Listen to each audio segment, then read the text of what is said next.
Hey everybody, it's Jason from the Texas Gun Vault 2, and we're back out here in the garage for another first impressions video. I'm sorry I haven't been making a lot of content lately. I have been filming some stuff here in the garage, but also I've been in a little bit of a funk ever since my channel, my main channel, got that one warning. I've been worrying every day that I'll wake up and I've lost all the work that I've done. I've been working very hard at backing up the channel and saving all of my videos in multiple locations because I don't want to lose literally months and months and months of hard work. But right now, everything seems to be fine. I've reached out to some other content creators. They have had some issues in the recent past, and it seems like things have subsided. So it kind of works this way from time to time, where whatever it is they program into the artificial intelligence that looks at all the videos, I think they kind of make it more sensitive for a while, then they realize, oh no, it went too far, and they kind of back off. And I think that's kind of what they did. But as of right now, everything seems to be fine. The only thing I'm thinking about doing, and I've had a couple of people, like my son and my mom, suggest, and it might be a good idea, that maybe in some of my future videos, I will have to put a disclaimer. Excuse me, I'm still getting over my illness as well. Still coughing a little bit.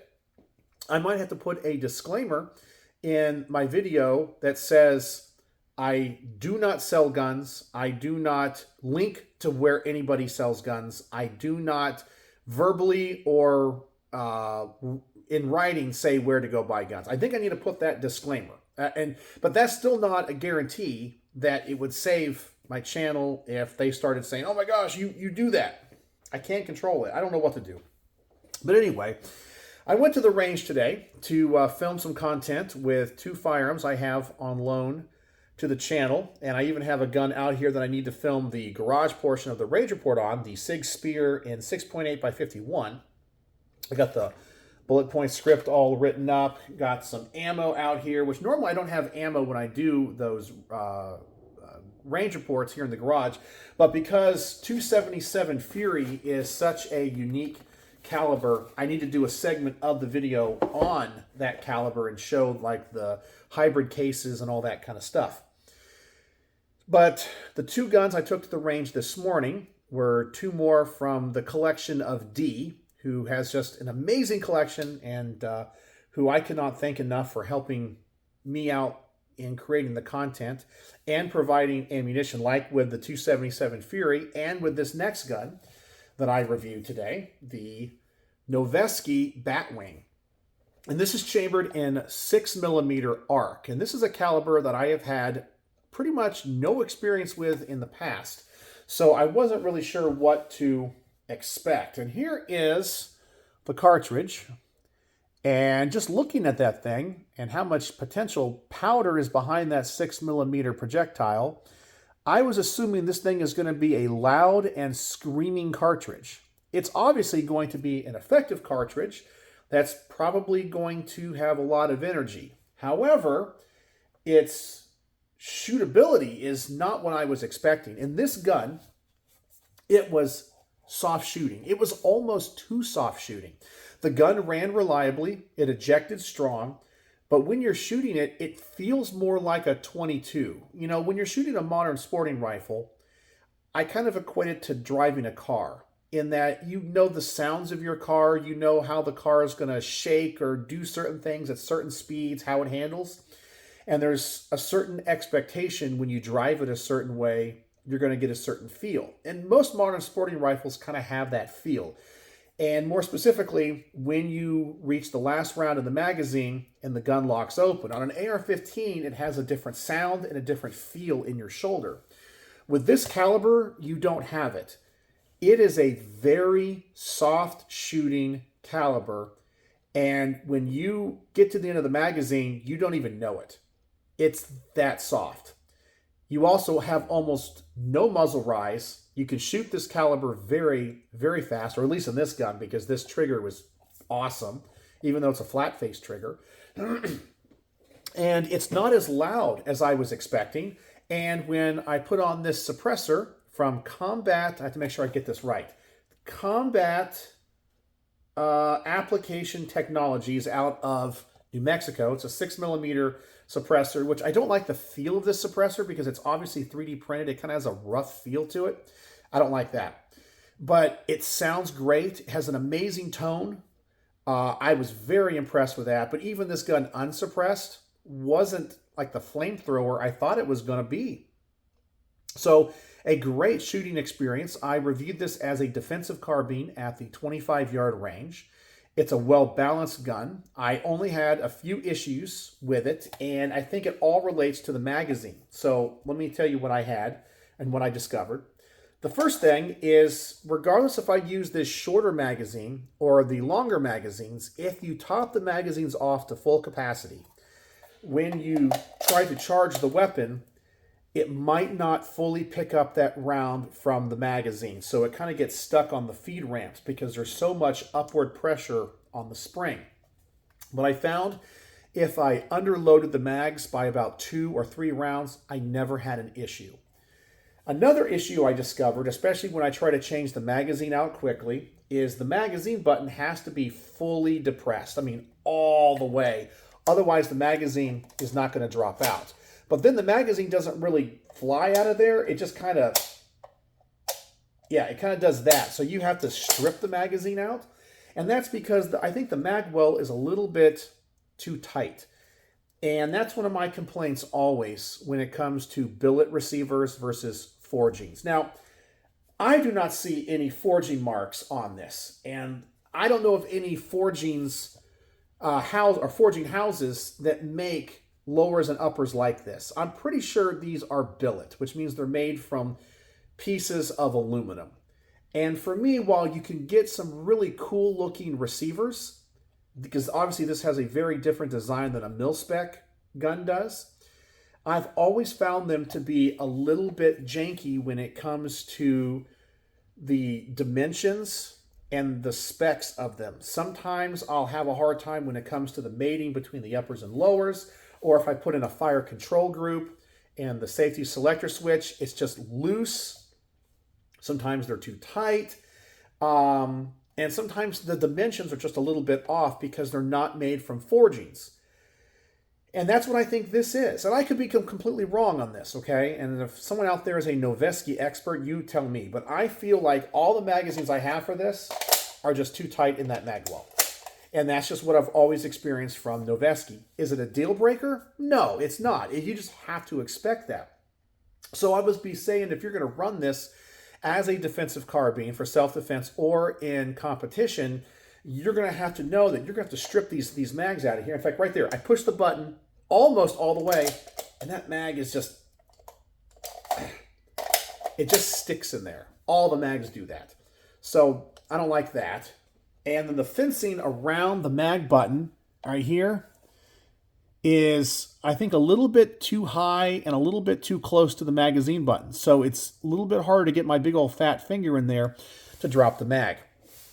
So that was the only issue I had with this gun, was magazine stuff. But super accurate, super fast, super well balanced, ran great, amazing caliber, soft shooting, and with a suppressor has an amazing tone. So just a great, great little Noveske here. And I am really enjoying 6mm arc. I'm going to have to do some research on this caliber. I found that to be very, very, very fascinating and not what I was expecting. And the other gun I took to the range, and I took to the 100-yard range, is the big boy. The FN Scar 20S in the chocolate chip camo. So we tried this at 25, 50, 75, and 100 yards, and we do have the Thunder Beast suppressor on this. I did a few rounds unsuppressed, it's like a 308, and then suppressed this can because of its volume is probably the quietest 308 suppressor I have ever shot. However, the gun has a very high pitch to it, even with that can. So I kind of felt like from a suppressor standpoint, I didn't like the tone of it. But once again, this is a review of the gun and not the suppressor. So was the gun accurate? yes, it was very accurate for me. Now, am I going to shoot the tightest groups with it? No. It was pretty good. I would say at 100 yards, I had 308 about that big right there. Which I know I could probably do a little bit better, but it's just my first shots, and I don't get thousands of rounds on these guns before I film these range reports. So accuracy is there. It's an unwieldy gun. It's too big. This is obviously a DMR or a dedicated marksman's rifle. I'm a big fan of the SCAR 16L, the one in 5.56. Of course, I just love intermediate cartridges. I kind of feel like this might be a little bit too big and bulky and heavy and unwieldy. I've held other and shot other DMRs that I think are just as capable of this, that are in a better package. They're lighter, more nimble, a little bit easier to maneuver around. But does it work? Yeah. Is the thing a beast? Yes. It's more recoil than I was expecting. So the owner of this D has put on, and I had to get the right name of this, he changed the gas plug out on this, where I know the stock ones I think are, is it 2 or 3 position? You have, I think it's suppressed and unsuppressed. This one has like some ungodly amount of settings where you can finely tune the gas. What, 18 settings or something? And so when I first shot this today, it wasn't cycling. But I felt the recoil of the gun in my shoulder. I'm like, there is no way that gun is not cycling. So I kept opening it up more and more and more until eventually it's almost all the way open, and finally it cycles. Finally it cycled. And I'm not going to ding the gun any points on this because it's not part of the package that comes from FN. But I will say something about my experiences with adjustable gas blocks, adjustable gas plugs, and guns. I know people like to fine-tune their guns, but I have found that the fewer settings, the better. And I like the distances between the settings to be bigger. Because often when companies come up with these adjustable gas blocks where you can fine-tune the recoil and the action of the gun, I can never dial it in just right. You know, if I go one too much, okay, I try back. Anyway, it's just, I just can never get them in. Typically, they're always undergassed. Even if you go to full open, they're undergassed. And that's always been it's not just this, it's other guns I've shot, other guns I personally own that I've done very similar upgrades to. Man, I just gotta keep stuff stock when it comes to anything with the gas system. Just give me 2 positions, unsuppressed and suppressed. If you want to give me a 3rd position where it shuts off the gas completely, I'm fine with that too. That's it. And I'd rather the guns be a little bit overgassed than undergassed. But when I finally got it just enough where it would cycle, which by the way, typically on the last round of the magazine, it wouldn't pick up the last round. It still is a sharp recoiling firearm. I was expecting this thing to recoil actually kind of soft because it's so big. But I kind of felt that the recoil of this was heavy and sharp and fast. Not uncomfortable, but not what I would want out of a gun like this. So it was not as enjoyable of an experience. Is it accurate? Yes. Is it cool? Yes. Does it look cool? Yes. But overall, it was an okay experience. I do not think this is my favorite 308 DMR by any stretch of the imagination. I want to say that the LMT, the sharpshooter one, that's the reference rifle for the UK's military, is a much better gun than this. But it was nice. It was really cool to shoot something like this. I was disappointed in the pitch of the gun. Very high pitched, even with the suppressor. Recoil, a little bit snappy, a little bit fast. That's it. So anyway, that was my experiences with it. Otherwise, it was just a good gun. So I'll probably give this probably in the 4-star range. I'm probably going to give this 4.75 stars out of 5. Almost a perfect review. So this is going to be 3.5, 4 stars. 4.75 stars.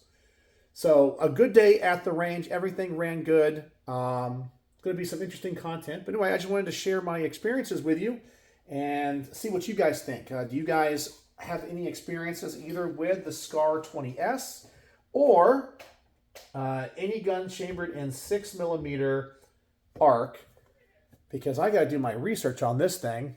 I might be a convert to this caliber, but unfortunately I think it's a very expensive caliber, but I can definitely see the advantages of this one. This is a cool one, definitely. So anyway, there you go. So if you made it to the end of this video, the word of the day. The word of the day is going to be... I don't want to make it obvious. Let's make it chip, like chocolate chip, because of the Scar 20S's camo pattern is chocolate chip camo. So chip. Somewhere in your comment, use that.